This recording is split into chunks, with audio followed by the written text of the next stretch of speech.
Okay, hello everybody. This is day 1 of becoming Challenger in League of Legends. Let's see if this is recording. Okay, this. Will you hear myself? Okay, this. Will you hear myself? I do, but it's a little bit low. Okay, this. Will you hear myself? Okay, I think the audio is alright. Okay, the plan that I have is to watch for half an hour tutorials or guides of League of Legends. I'm gonna start with Coach Curtis, which I've seen that many people recommend him. If you are a mid laner, they recommend this playlist, so I'm gonna watch this playlist. Imagina que puedes crear una app con tu Okay. Yesterday I watched like half of this video, the first video, but I wasn't really paying attention. So it's like if today was the first day. So yeah, the plan is to watch half an hour of tutorials and learning things. In this video is only 15 minutes or 16, but so whatever. But in case of longer videos, I will watch half an hour only, so I don't spend so much time not playing, because obviously it's important to learn, but if you don't play, you're not gonna get the things you have learned in practice.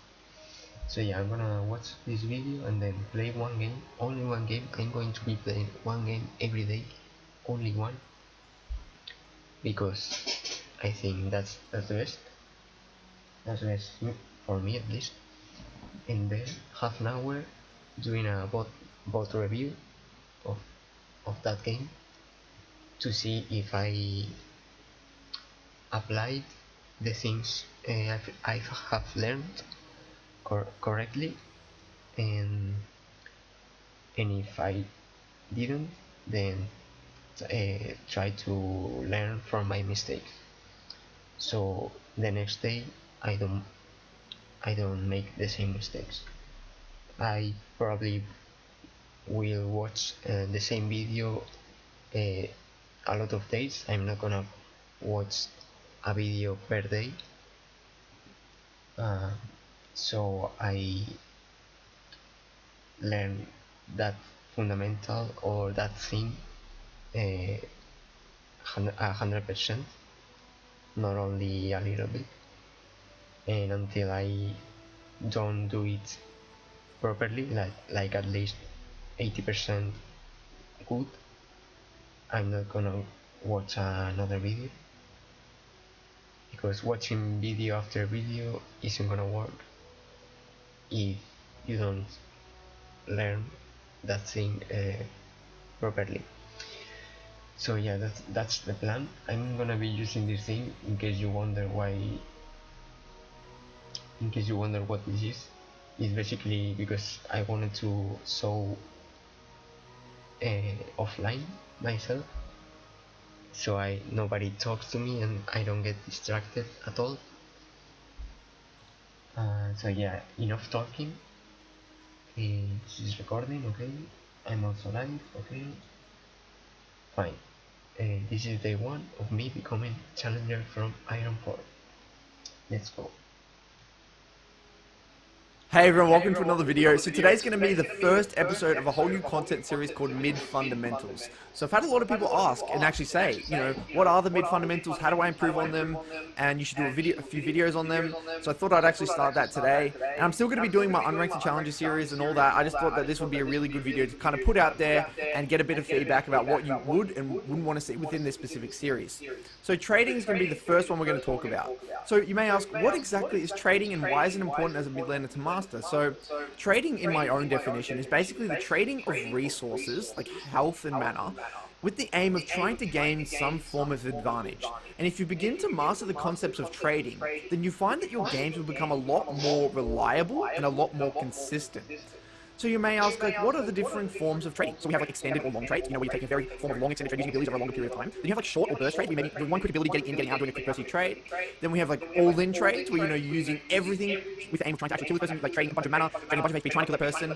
Then we also have like heavy trading, where maybe I'm going to trade 50% of my HP for 50% of their HP, not necessarily trying to get an advantage, but just making it very, very chaotic. And then we also have 100 to 0 trades. The 100 to 0 trade, I like to explain it is in the sense of I'm going to take 10% of their HP, but lose nothing on my end. That's my favorite type of trading in League of Legends. So now, what we're going to do is before we get into how to know what sort of trades to take, we need to first clarify what a trading pattern is and how they are identified. So a trading pattern is like a specific way of trading in a given matchup due to differences in range, mana costs, damage, reliability of actually hitting the ability, so maybe that's a skill shot versus a targeted ability, overall tankiness and durability of the champion, and then the rune setup. And the way I want to navigate this video, guys, is I want you guys to visualize a painting with no color, like a coloring book.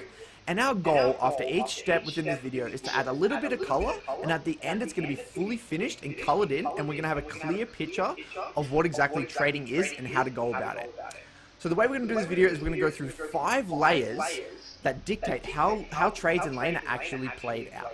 So layer 1 is going to be champion identity, layer 2 is going to be matchup, layer 3 is game state adaptions, layer 4 is micro interactions, and layer 5 is experience. So we're going to start off with layer 1 being champion identity. So although trading patterns are important, we also need to understand all the other reasons that might actually influence the reason we take a trade in lane. So if you're familiar with my other videos, you might actually notice that I mentioned champion identity a hell of a lot.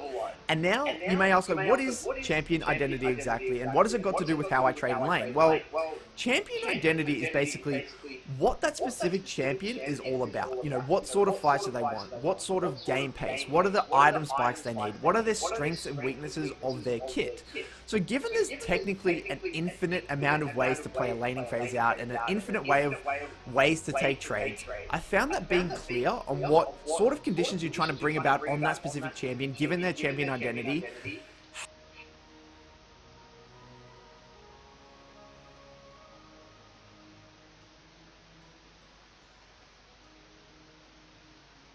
helps you reverse engineer the forms or the types of trades that you want to take in lane. So let's take Viktor for example. Viktor generally wants a slower laning phase due to his reliance on hex core upgrades and overall reliance on gold and items. He's also extremely immobile, has a limited form of self-peel, especially in the early game, and his strengths lie on his long-range poke and wave clear and teamfighting skirmishing around mid-game. So given this information, the majority of the time, you don't want a chaotic early game, you don't want crazy river skirmishes. So already, before heading into the game, and before even finding out my specific matchup, I already have a pretty good idea and significantly narrowed down the amount of the possible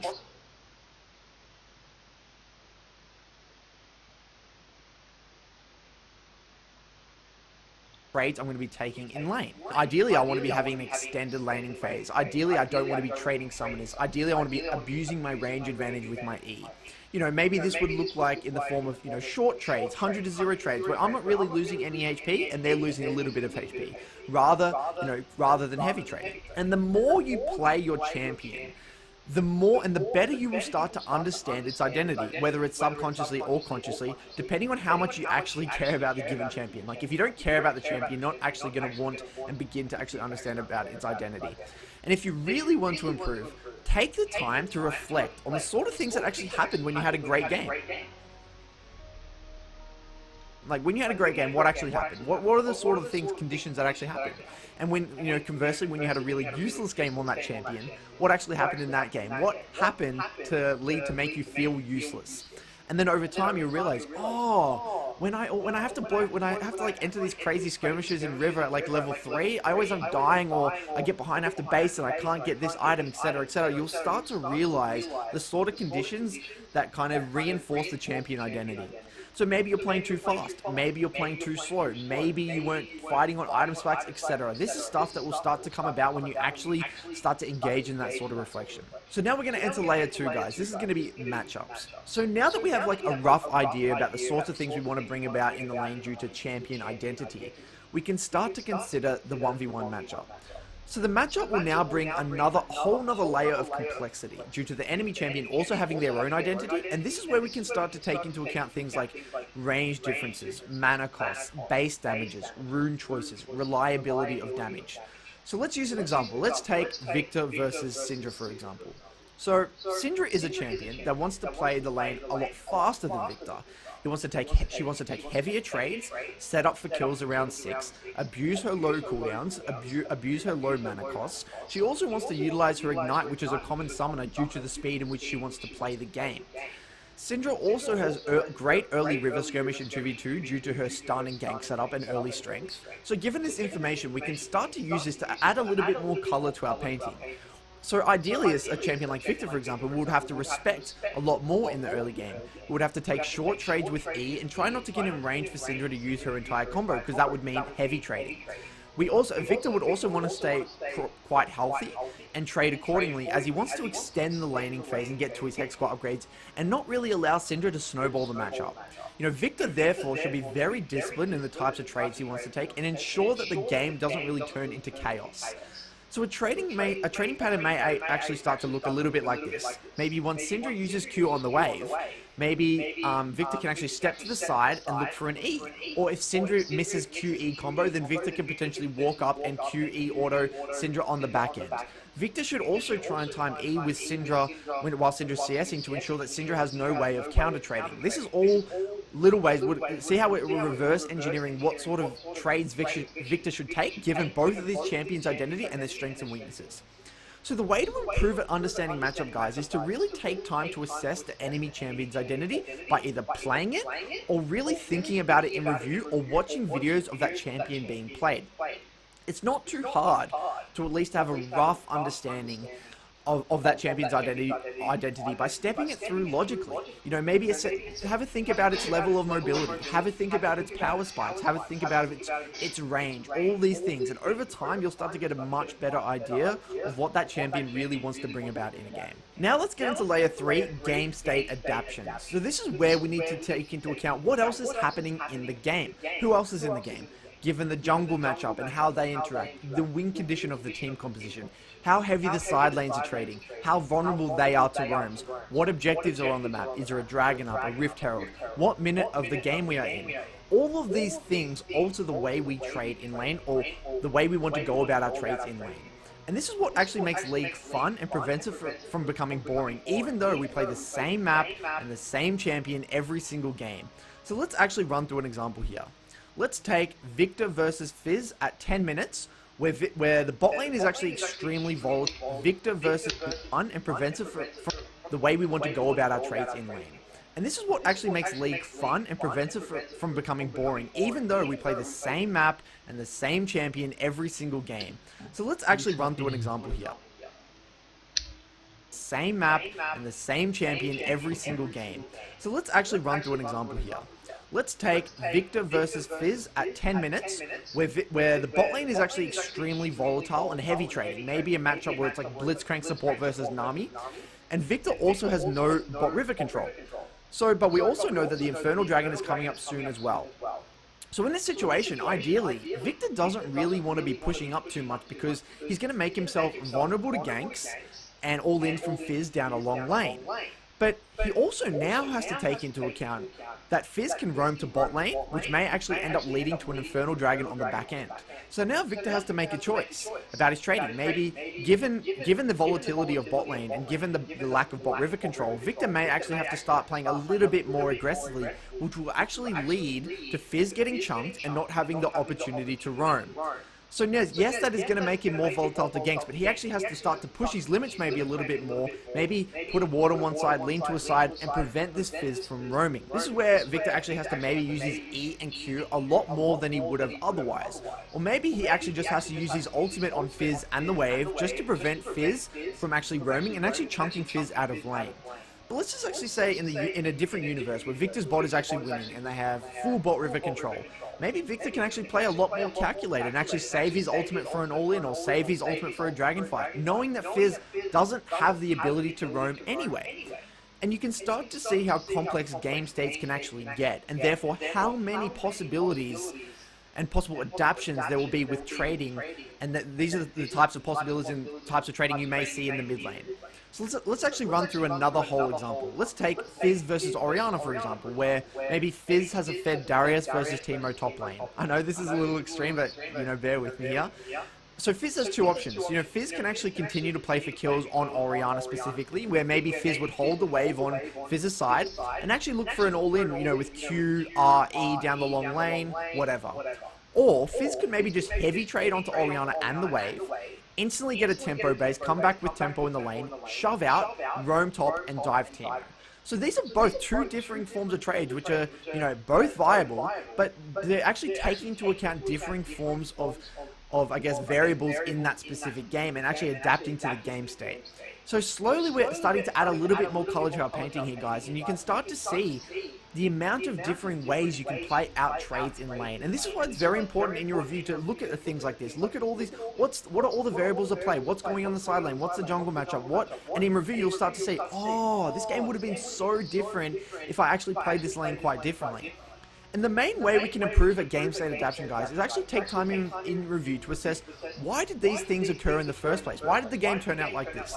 And given all the champion's identity and the strengths and weaknesses of the champions in the game, and given the way that you played your lane specifically, is that the reason why this specific thing played out? And this is a skill that takes years to improve, but if you take the time to actually spend time, sit down, get a notepad, review the games by yourself, and maybe ask for advice from some other people, watch a few different VODs, you'll start to realize the trends here. And it's actually not too complicated, but just take your time and review, and this will actually speed up the process of learning this specific skill. Now for the fourth layer, guys, this is where we're going to talk about micro interactions.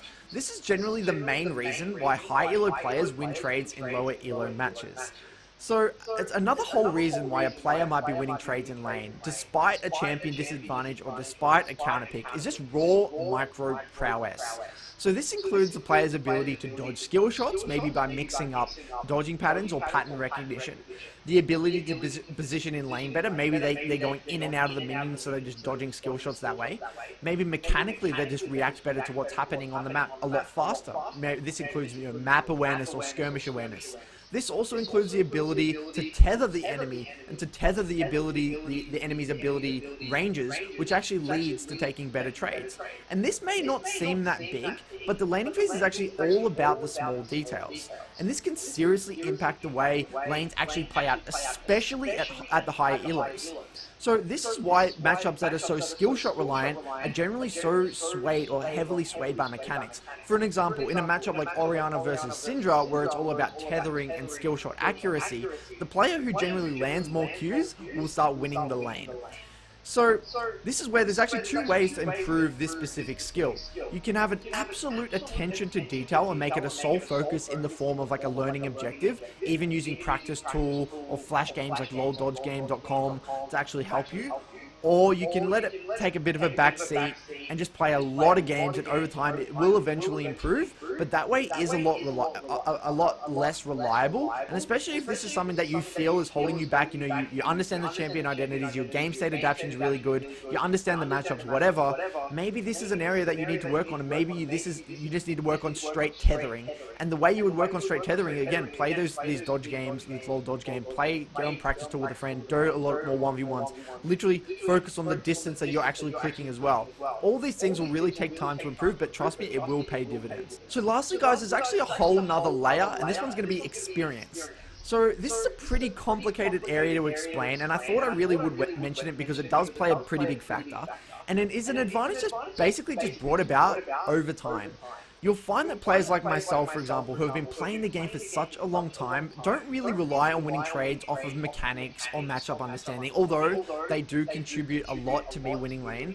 But because I genuinely know what the enemy is just going to be doing before the enemy does it themselves.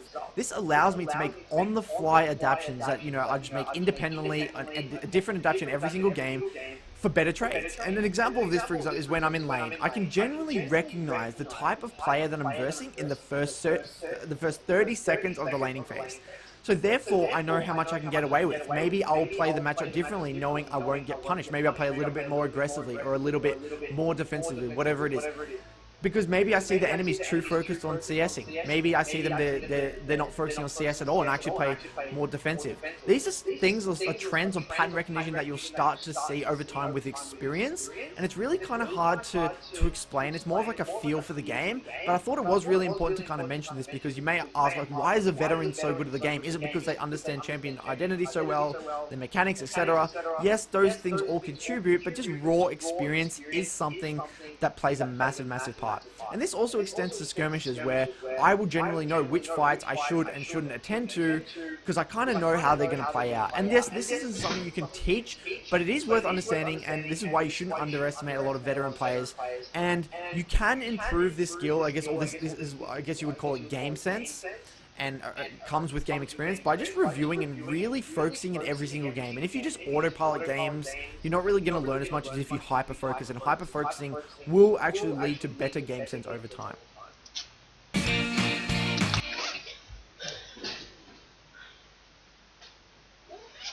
Okay, there's a lot of things here. Okay, I'm gonna start queuing up. Okay, so I was thinking, this is what I was thinking, okay.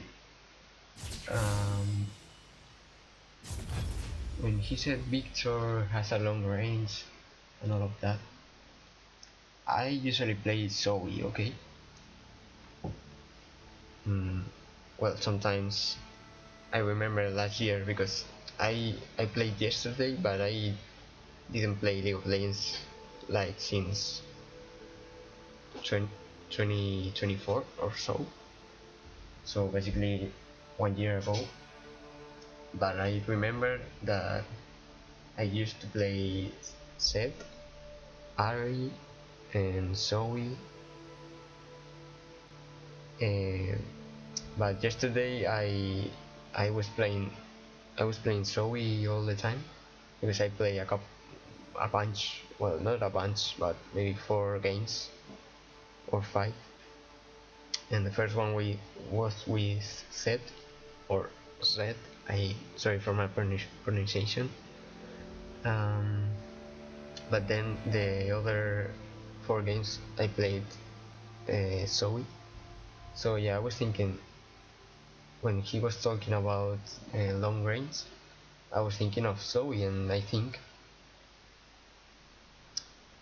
I can apply what he was saying with Zoe, which is basically, if I understood correctly,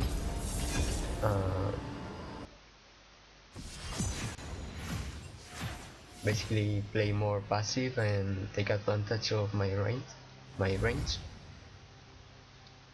And hold on, why can't I hear anything? Wait, I don't know why people ask me this.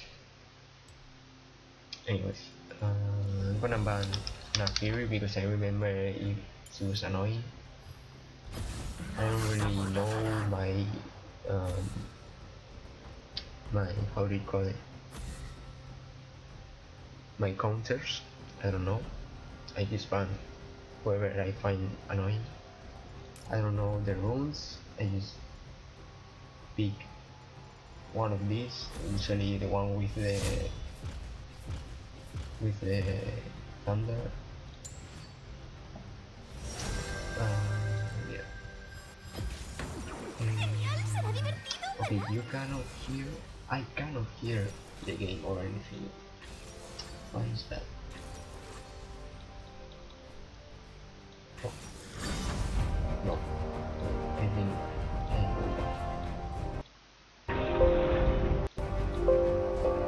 they fixed somehow. Okay, so yeah, I wanna pick up all things. Wait, now it's so loud. So yeah, basically he said a lot of things. Okay, I'm not gonna apply all of them because I don't remember everything, and I'm not gonna be taking notes of everything like if I was in school. Maybe I end up doing it though, but for now I want to try um, to apply things um, that I remember. Okay, I'm gonna try to understand and interiorize the things. I don't know if that word exists. So yeah, if he said like 5 things and I remember 2, then I will apply those 2 and try to apply the rest of them in the future.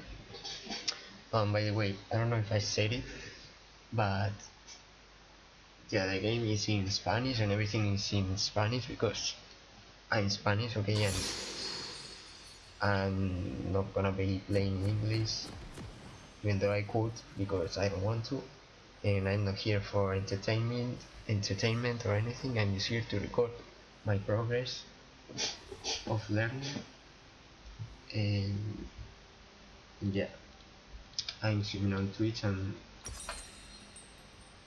then I will upload it to YouTube. So once I'm challenger, uh, someone else can watch my videos to see my progress and everything. Okay, so okay, let's think. What am I against? I'm so okay. This guy, Silas, or however it's called. This guy is short range, but I remember that the chains were long range, like longer than you can think. So I just need to stay far away from him. Uh, the game is a little bit low. Okay, I'm gonna try to focus, use on a little things. I'm not gonna be trying to do everything perfectly. For now, I'm just gonna try to farm correctly and poke him a little bit from time to time, but not waste a lot of mana. I'm gonna miss a minion. I always miss. Maybe I should have used an ability. I'm gonna try to poke him a little bit. Okay, there it goes. Okay, I missed again. Okay, there you go. I don't know how should I farm better. I guess that's good, just experience. I'm gonna try to stun him and missed. He's gonna chain me, I knew, but I don't know, whatever.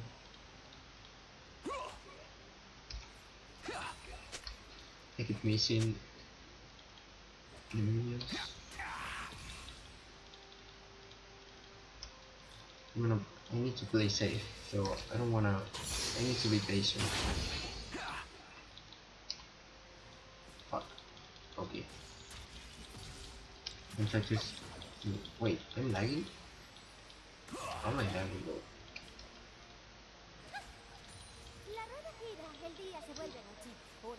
Okay, I'm gonna close this just in case it makes my game lag or something.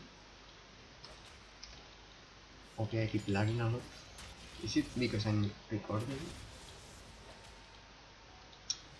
I don't want to stop recording, honestly.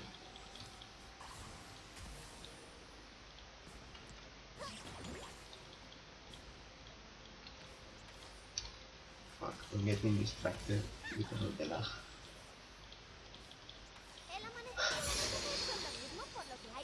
What should I do?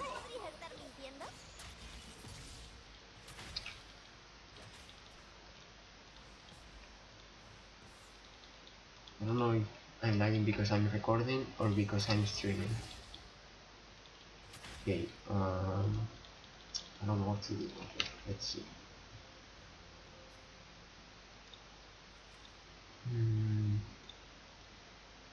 Maybe it's because of this.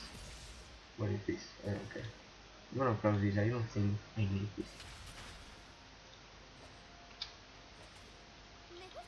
I think I'm lagging still anyways. Okay, I don't hear the game for some reason. Okay, I'm playing so bad actually. I'm not even recording or anything. Okay, I don't know what to do. Should I stop recording? I think I'm gonna stop recording and then download my live stream.